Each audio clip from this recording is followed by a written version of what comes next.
on blast. And we are live. This is the Wrap It Up on Blast Raps post-game show, and this episode of Wrap It Up is brought to you by Clean Cuts Barbershop, 2013 Danforth Avenue in Toronto. Clean Cuts, the multicultural barbers that will always keep you fresh for any and all occasions. So go see Skip and the crew, and as a wise man once said, tell them that I sent you. Check them out on Instagram at Clean Cuts Toronto or give them a call 416-917-4833 to book your appointment now. Raptor fans, what's going on? How you doing? Hope everyone's all right. Enjoying the snow in the city of Toronto. Meanwhile, the rest of the country of Canada just laughs as Toronto freaks out over it snowing in winter. Despite the cold weather outside, it was red hot inside. If you're a Raptor fan, especially Danny Green, Raptors win over the Grizzlies, win big, 119-90. Thank you for joining me. My name is Sheldon Alexander, and again, this is the Wrap It Up podcast. Thanks to the people that tune in live after each and every Raptor game on Twitter at Shell Alexander. Just click the link there on Twitter and you will join into the Periscope chat. You can send in your comments and questions. And same goes for Instagram at Sheldon Alexander. Tons to talk about. Maybe not so much about the game, but trade rumors starting to pick up. And it's funny because people were talking, and even on the YouTube people, shout out to the YouTube people and the SoundCloud people, iTunes, shout out to all you guys. But I find it funny because we were kind of getting some flack talking about this trade talk, and then now it's just starting to snowball as it goes along. So hey, we've seen all the rumors. We'll talk about that in a bit after we talk about the game, of course. But send in those comments, questions. What do you guys think of said trade rumors? But of course, we start with the game, right? What did you guys make of this game so far? I mean, no Kawhi Leonard, no Marc Gasol, and even with Marc Gasol, I think the Raptors would have taken care of business without Kawhi. Anyways, the Grizzlies are on the downturn. They're not a good team. They are kind of at a crossroads right now in terms of what's next for this era of this organization, right? They now fall to 19-27 on the season. They're out of the playoffs. Do you trade Marc Gasol? Do you trade Mike Conley? That's where the Grizzlies are at. They're having dreams of Zion Williamson right now, right? That's got to be their next move. Meanwhile, if you're the Raptors, and again, I know I say this a lot on this podcast, but people want to write off these games against the Grizzlies, against the Hawks, against the Bulls, against teams of that stature.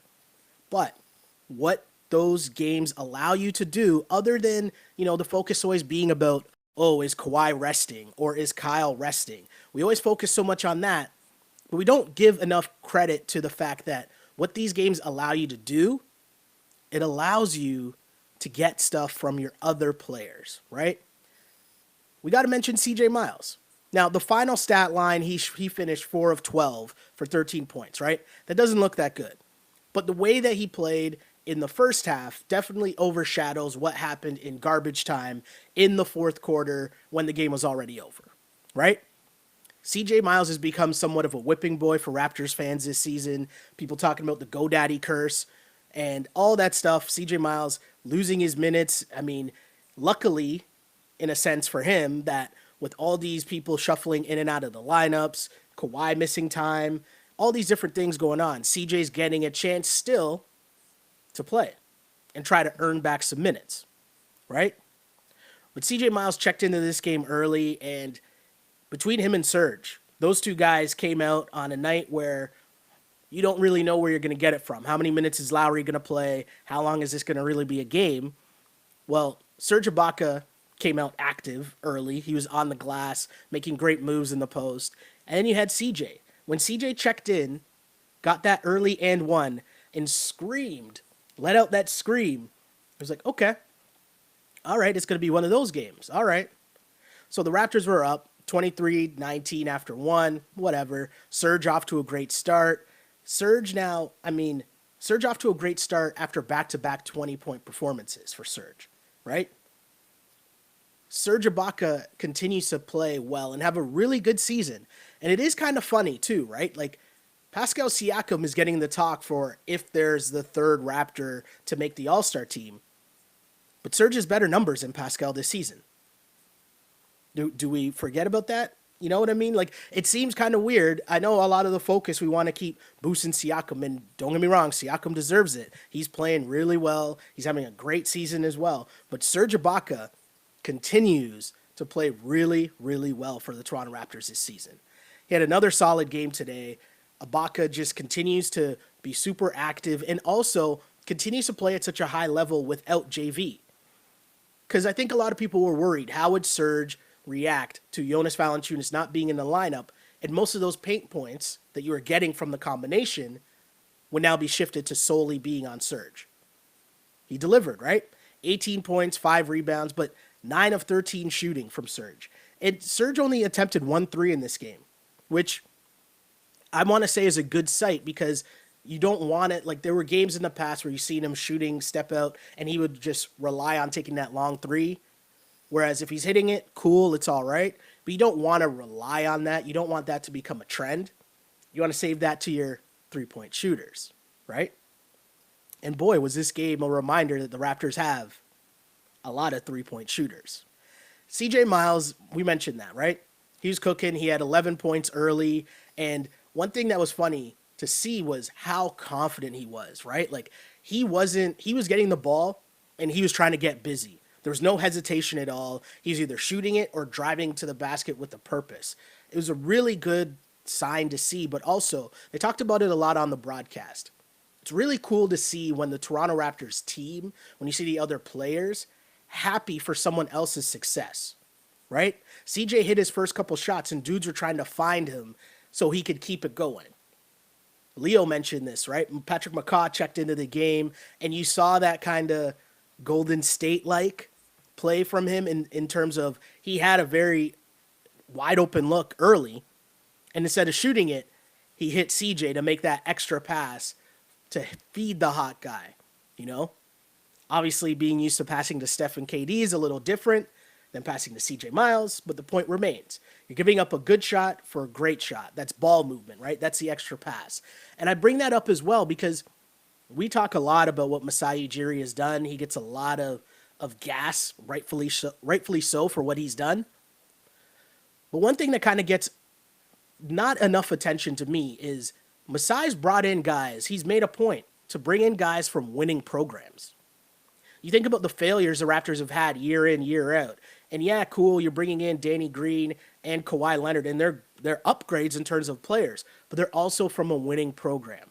Replacing Patrick McCaw with Lorenzo Brown's minutes, or Lorenzo Brown's spot on the roster, you're again injecting a guy from a winning culture.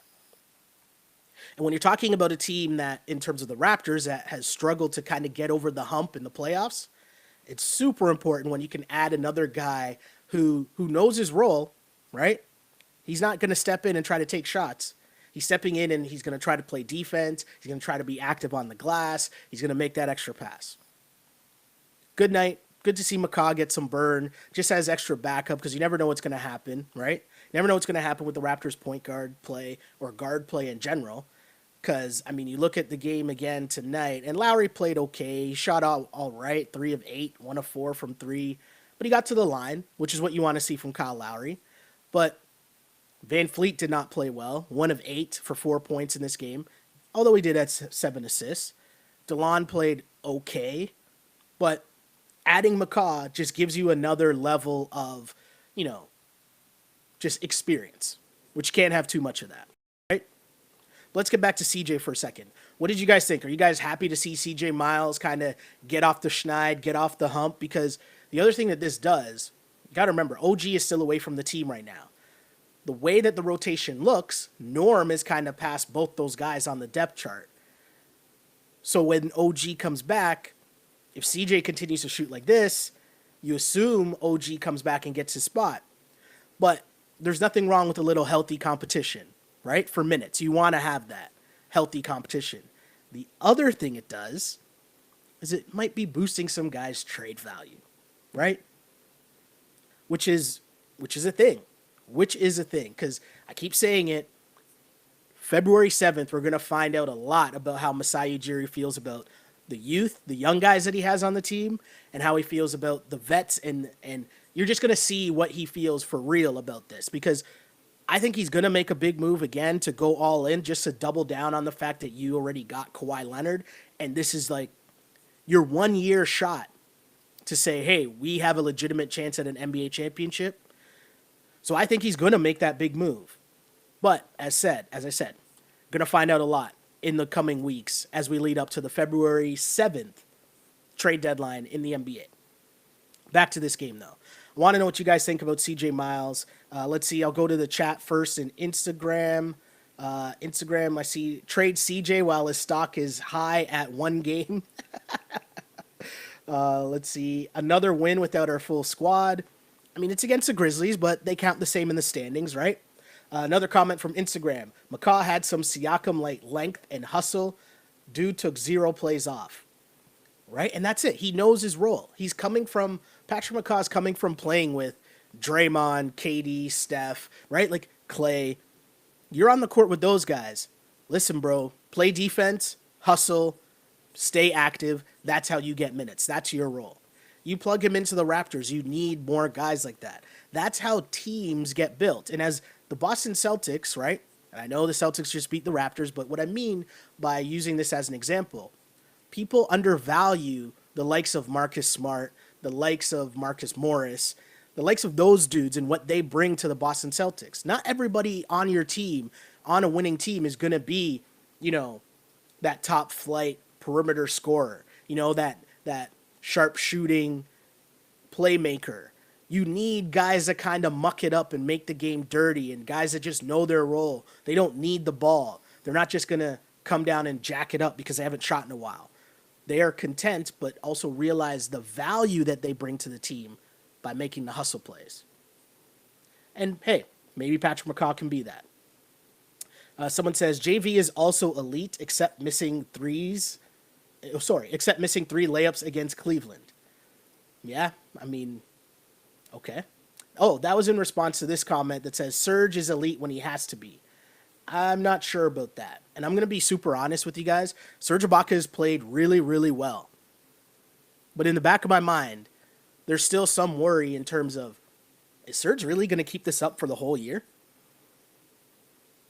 I don't know. I don't know if I fully trust this Serge Ibaka to hold up for the whole entire year.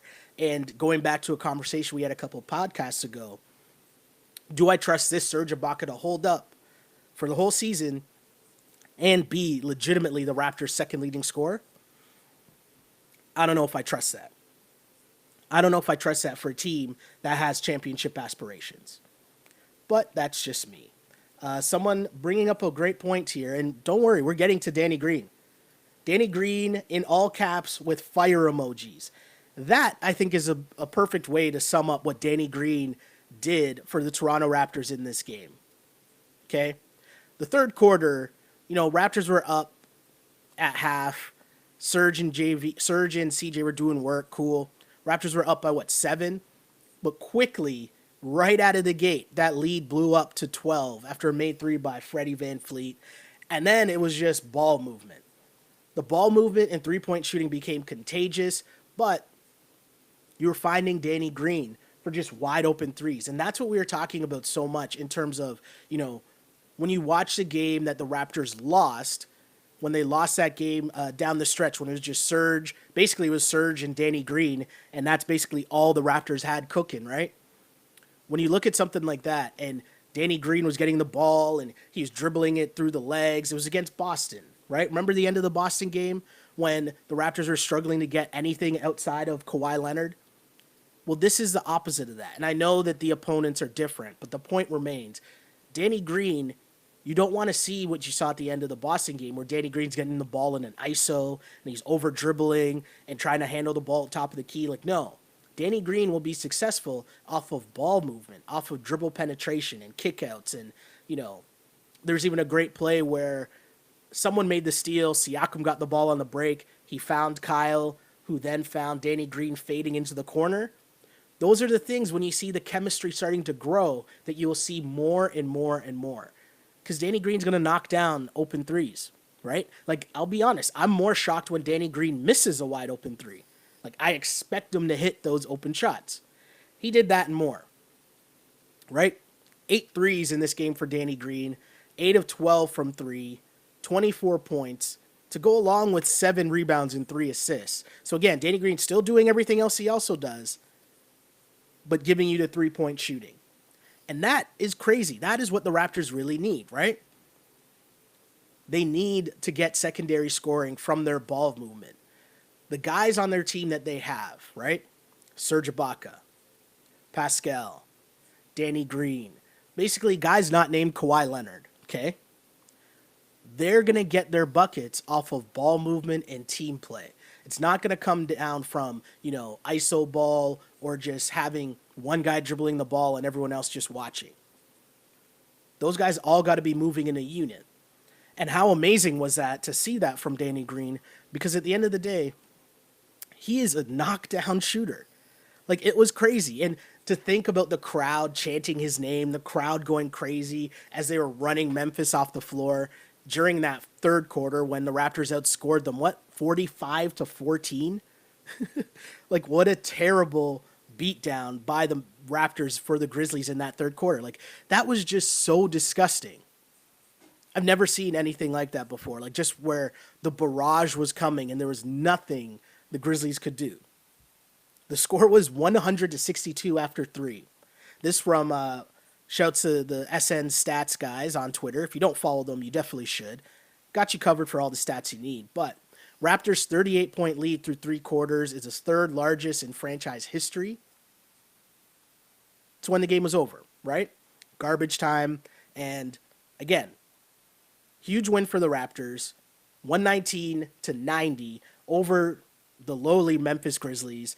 And again, a great night to see CJ Miles gain some confidence. A great night to see Danny Green at the peak of his powers in terms of just knocking down big-time threes, seeing what ball movement can do, getting a lot of guys into double figures as well, because when you look at the Raptors, Serge Ibaka had 18 points, Pascal with 17, Kyle with 12, Danny Green with 24, Norman Powell with 14, CJ Miles with 13. Like, having all those guys get buckets, that only helps their confidence going forward.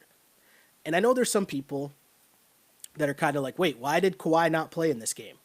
Right? People are kind of getting tired of this quote-unquote load management. That's what the Raps have been calling it. Let's be serious here, okay?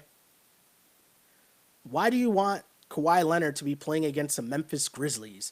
I understand the only excuse I'll give people or Raptors fans for being mad at this is if you actually went to the game. If you paid money to go to this game, I understand why you would be mad that Kawhi Leonard is not playing when he's only going to be here for 1 year and this might be your only chance to see him live. Hey, I understand why you might be mad in that instance. Cool. I got no issues with you. Raptors fans sitting on their couch watching this Memphis game, okay?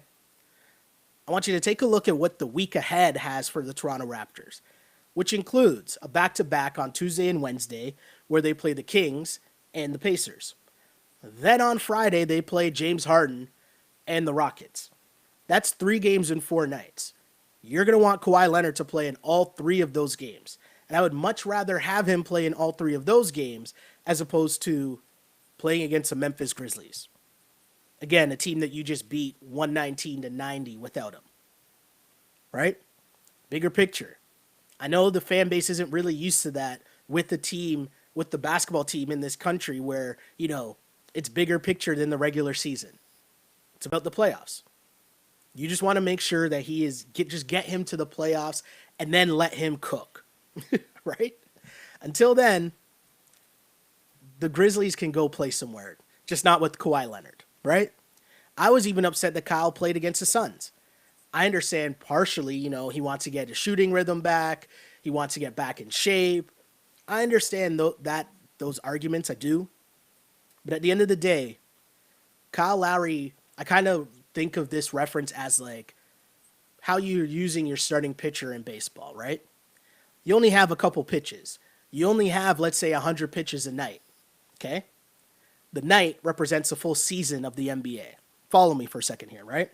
So if you only have 100 pitches, do you really want to be wasting them, right? Do you want to waste that against the Suns in the middle of January? Or do you want to save that smoke for when you really need it at the end of the year and in the playoffs? So I'm for the resting.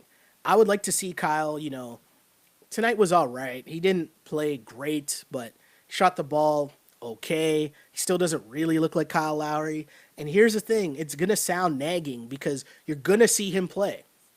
He's going to be in the lineup. But what you really want to see and what you need from Kyle Lowry is you need peak power Kyle Lowry. You need him to be able to go ham all the time.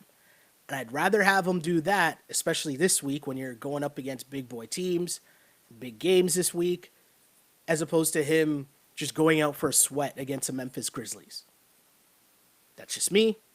But hey, leads us to another conversation the conversation I guess I really want to have, conversation I assume most Raptors fans really want to have at this point. And that's about the trade talk. As a writer, a well-known writer actually, Ken Berger, he wrote an article for the Bleacher Report. And for those, if you don't know, he's a legitimate writer. This is a legit writer in the NBA. Okay, worked at a bunch of different places. I want to say he worked for CBS Sports for a while. Obviously now, as I said, works for Bleacher Report.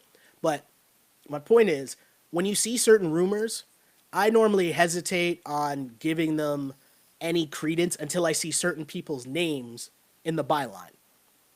Okay, this is a name that I take in and I believe, and I'm telling you, is a legit writer. So anyways, he wrote this article about the Bradley Beal sweepstakes is on, and he basically went around the league, talked to a bunch of different executives, and execs dish on deals for NBA's top trade chip, which is Bradley Beal, right?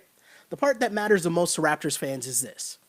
He says, quote, "In the East, Toronto and Boston are among the most motivated teams to come calling for obvious but unique reasons. The Raptors have made it known in front office circles that they're interested in adding an elite shooting guard, rival execs say."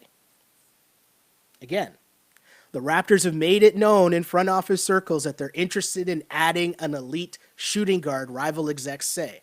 A package including Jonas Valanciunas, DeLon Wright, and a first-round pick might be a sensible starting point to the discussion, one of the execs said. So here we go, okay? We were talking about this for a while, right? Are the Raptors going to make another move? Once you start seeing first-round picks involved, once you start seeing JV, who's been a solid part of your team, right? Solid part of your rotation, started a bunch of games for you. Once you start seeing that, there's legitimacy to some of these trade talks. So I'm going to ask you guys, where do you guys stand on this? Do you want to see the Raptors making a big move? There's names out there such as Bradley Beal, obviously, which is something we've talked about. I found it kind of interesting because there was another part of the story where he mentioned that the Toronto Raptors, the Boston Celtics are also involved, right? The Boston Celtics have also made calls in terms of what would it take to add Bradley Beal. Now think about it from this standpoint, right? Someone in the NBA is always leaking these stories, right? If something is written by rival execs or whatever, it's coming from somewhere. So when I see that the Boston Celtics have some interest in Bradley Beal, I wonder, do the Celtics really have interest in Bradley Beal? Or do they just want to take him away from the Toronto Raptors, right? Do you want to at least try to drive up the price that the Raptors would have to give up to add Bradley Beal to their team? There's levels to this, right? It's super interesting. So are the Celtics really in the Bradley Beal talk? I would say probably not. I think they have enough wing players as is.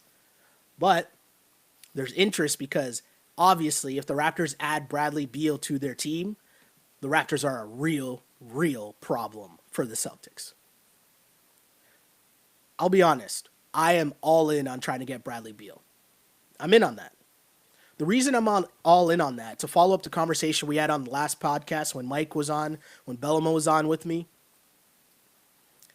Masai, when he traded DeMar DeRozan, he was telling you that he's going all in for 1 year. He sees, I have a top 3 to 5 player in the league on my team for 1 year. I'm going to take this 1 year and make a solid run at competing for a championship. It's very rare that you ever get those opportunities with your franchise, especially being the Toronto Raptors. You're not the Los Angeles Lakers. These opportunities don't come along that often. So now you're here. Your team has been playing as one of the top 2 to 3 teams at least, probably top 2 teams, we could say, for the entire regular season so far. Okay? Kawhi Leonard is probably in the top 3 to 4 in MVP voting if this vote was to happen right now.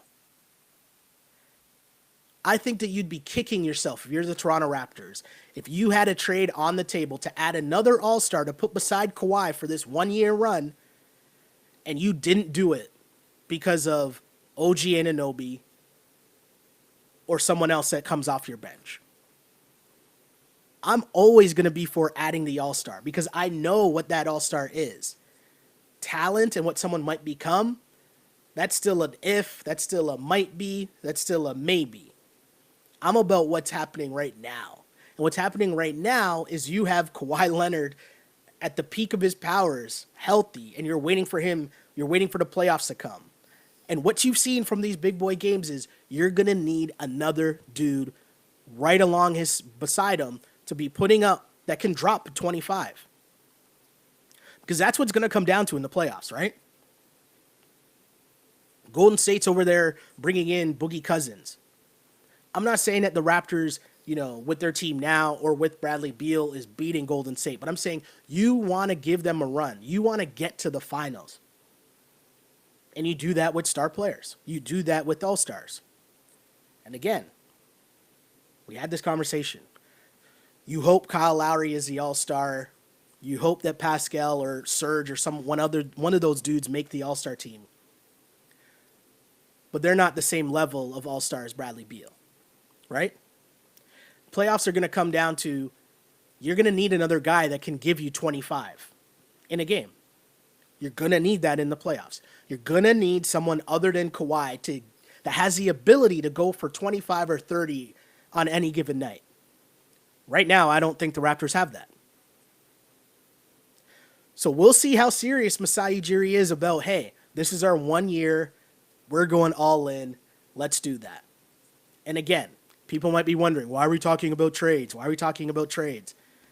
Listen, man, I'm telling you, when well-respected reporters are coming out here and telling you that they've spoken to general managers or other executives around the league, and the Raptors, again, I'm reading you this quote, the Raptors have made it known in front office circles that they're interested in adding an elite shooting guard, rival executives say. Here we are, Raptors fans. That's why I'm so hype about this season. That's why I've been so hype about this season. And I appreciate all the comments that come in from Instagram, from Twitter, from the YouTube page, because Raptors fans are fired up. This season is going to be massive. Masai told you he's here trying to win a championship.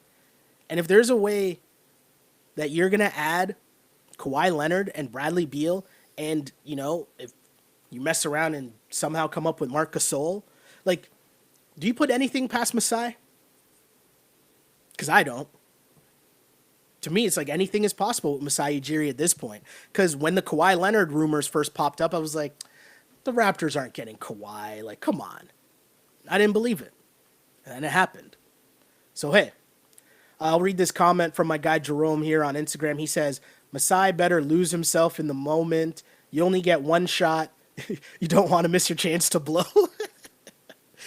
I caught the Eminem line there. That's what made me laugh a couple minutes earlier. Let's see. More comments from Instagram. Serge won't have to carry the center position the whole season. JV will be back to help. You're totally right. But you're still going to need a reliable, a dependent. That you can plug this guy in and someone else is going to give you 20 to 25 a night other than Kawhi. That's more so my point. The Grizz gave the Celtics a bit of a hard time last night. They did. The Grizzlies on the second night of a back-to-back, so you could tell, obviously, they ran out of gas come third quarter, and the Raptors took advantage of that. But hey, it happens.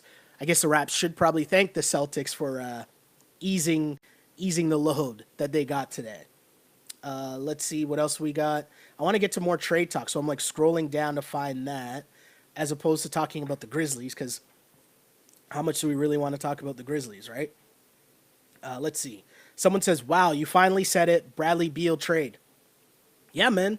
I'm in on that. And again, there were whispers before, but I really jump in when you hear certain names in NBA circles. Obviously, when you hear Woj or you hear Shams, you hear those names, cool. I'm telling you that Ken Berger, or I think that's how you pronounce it, Berger. I've seen the name. I've read I'm familiar with his work, right?